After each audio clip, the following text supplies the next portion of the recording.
이제 우리 대선 강원도의 대선 공약들 잘 반영을 시켜야 되잖아요, 정당에. 그래서 이 아예 그 TF 조직을 하나 만들었어요. 강원 대선 공약 추진단, 이거를 만들어서 오늘부터 운영을 합니다. 2달간. 그 추진 단장은 행정부지사, 그리고 이 총괄 상황실장이라고 우리 기조실장이 그것도 맡아서, 기조실장 좀 이따 또 얘기를 해줄 겁니다. 그래서 강원도 현안들이 대선 공약에 각 당에 많이 반영되도록 우리가 최선을 다할 겁니다. 그 중요 분야를 말씀드리면, 벌써 지난주에 제가 한번 말씀을 드렸는데, 그런 것들이 이 강원특별자치법 개정안에 이미 많이 들어 있습니다. 그러니까 지금 답보 상태에 있는 3차 개정안에 들어있는 내용들, 또 이 3차 개정안에도 들어가지 못했던 것들 다 좀 추려서 이런 법 개정과 관련된 것들을 하나의 분야로 해서 대선 공약에 포함시키도록 노력을 할 겁니다. 그리고 또 뭐 두 번째는, 이건 이제 답이 다 나와 있어요. 두 번째는 우리 강원특별자치도의 비전, 미래산업도시 아닙니까? 그래서 지금 7대 미래산업과 관련된 사항들, 이거를 최대한 많이 넣겠다. 그리고 이제 세 번째는 여전히 중요한, 우리 강원도에서 여전히 중요한 SOC 사업입니다.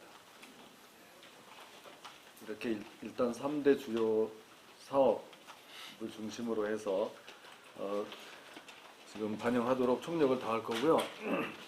당장 이제 오늘 이 기구는 오늘부터 이제 만들어서 운영을 하는데, 지금 이 대선 시기가 빨리 돌아가고 있기 때문에 당장 오늘 1차로 이 자료를 각 정당에 제공할 겁니다. 지금 벌써 좀 초안을 마련을 해놨습니다.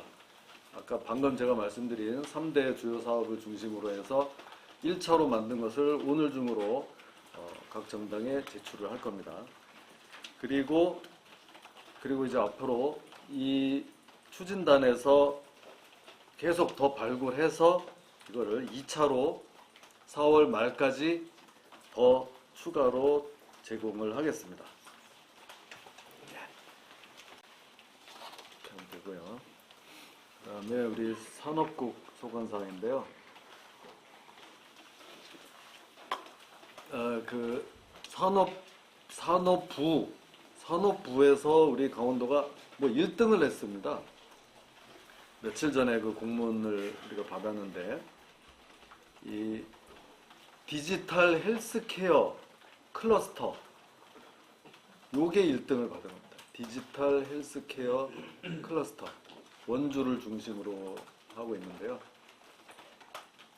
이게 그 헬스케어 클러스터가 생길 때 그 무렵에 2018년에 전국의 7개 광역에서 그런 식으로 다 지역마다 이런 지역 혁신 클러스터가 생겨났는데, 이제 7년이 지나니까 이거에 대해서 처음으로 평가를 했습니다. 그렇게 한중에 우리 강원도 그 디지털 헬스케어 클러스터가 당당히 1등을 했다는 좋은 소식입니다. 자, 이것도 이제 우리 산업국장이 이따가 더 좀 자세히 설명드릴 건데요. 뭐 이렇게 된 데는 산학연관, 보통 그렇게 얘기하죠. 모든 이 부문에서 다 열심히 해준 결과다, 이렇게 생각을 합니다. 산학연관, 기업들, 가장 중요한 여기에 입주 기업이 274개사들이 입주해서 그동안 참 열심히 기업 활동을 해주신 덕이다, 이렇게 생각하고요.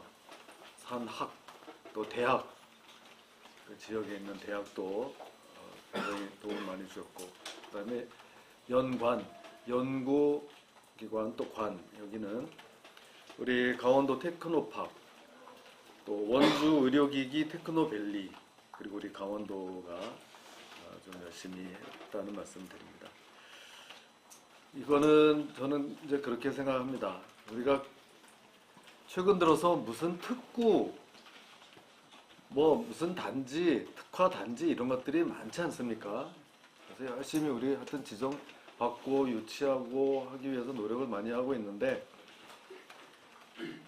그렇게 어떤 특구 지정한 것 자체로 만족하면 안 된다는 거죠. 그걸 지정받아서 운영해서 성과를 내야 됩니다. 그래서 우리 7년 전 지정받았던 이것에 이렇게 좀 성과가 나온 것에 굉장히 좀 뿌듯하게 생각하고요. 지금 우리가 강원도에서 추진하고 있는 7대 미래산업, 반도체, 바이오 뭐 이런 것들도 지금 이것처럼 다 계속해서 잘 운영해서 성과를 내도록 그렇게 하겠습니다. 이번 요거로 이제 향후에 또 인센티브도 받는다고 합니다. 아주 잘 됐습니다. 네, 그다음에 이제 이 농지 규제와 관련해서 제가 한 가지만 좀 말씀을 드리려고 합니다. 여러분들 옛날 구절대 농지라고 하는 지금 농업진흥지역, 그것을 해제할 수 있는 권한을 지난번 강원특별법 2차 개정 당시에 우리 강원도가 받아온 거는 이제 아시죠? 그래서 열심히 이걸 풀고 있는데, 이게 좀 진행되는 이 실적이 다소 조금 미진합니다. 이걸 정말 좀 열심히 더 독려를 해야 되겠어요. 그때 이제 한번 같이 생각해 봅시다. 그때 그 2차 개정을 하면서 농림부로부터 3년 동안 4,000헥타르 1,200만 평 그 상한을 정해놨습니다. 3년 동안 1,200만 평 내에서 강원특별자치도에서 한번 그래 풀어봐라, 권한을 줄 테니, 이렇게 됐는데 지금 10개월이 지나는 상태에서 그 3% 정도밖에 못했어요. 우리가 받은 실링의 3%. 이 추세대로 한다고 하면은 3년 동안 해서 두 자릿수를 잘못하면 못 넘긴다. 그러면 좀 이거 안 되잖아요. 우리가 힘들게 받은 규제 해소 권한을 충분히 활용해야 됩니다. 그래서 이게 왜 이렇게 됐느냐, 우리가 그동안 좀 성과 평가회도 하면서 그거를 좀 이제 분석을 해봤는데 그런 게 있습니다. 이게 처음 생긴 제도라서 조금 여기에 대한 이해가 좀 떨어지는 측면이 있다. 그냥 농업진흥지역을 가지고 있는 이 분들이, 농민들이 그냥 한 분 한 분 이렇게 신청해서 이게 되는 게 아닙니다.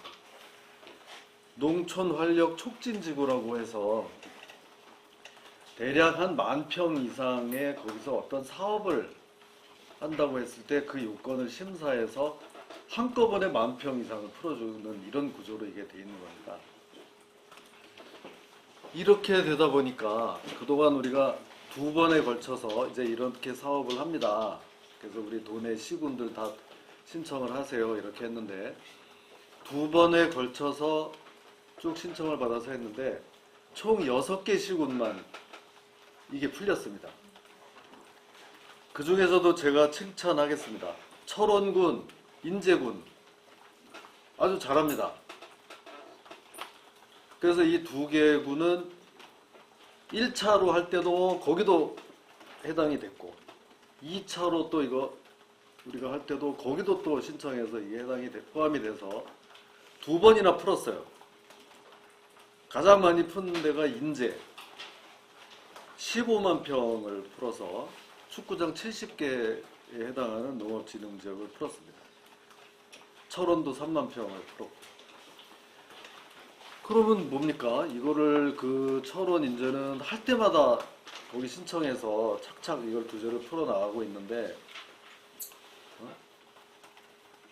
또 그 6개 시군에 들어가지 않은 12개 시군은 한 번도 이 성과를 내지 못하고 있는 거예요. 이걸 전혀 활용하지 못하고 있는 거예요. 그래서 좀 이 철원 인재 좀 배웠으면 좋겠다. 여기 이 단체장들이 경험도 있고 의욕도 있고 하다 보니까 일이 좀 이렇게 잘 된다. 저는 정말 그렇게 생각을 합니다. 그래서 하여튼 다른 시군들도 이거를 좀 적극 활용을 해야 됩니다. 오늘부터 이 사업의 3차 이 신청을 우리 도에서 접수를 합니다. 시군에서도 적극적으로 좀 동참해 주기를 바라고요. 우리도 그냥 가만히만 있어가지고는 안 되겠어서 하면은 적극적으로 컨설팅 이거를 해주려고 합니다.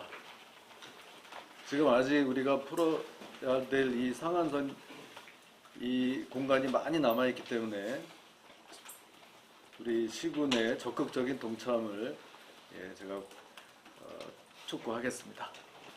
예, 제가 준비한 거는 여기까지.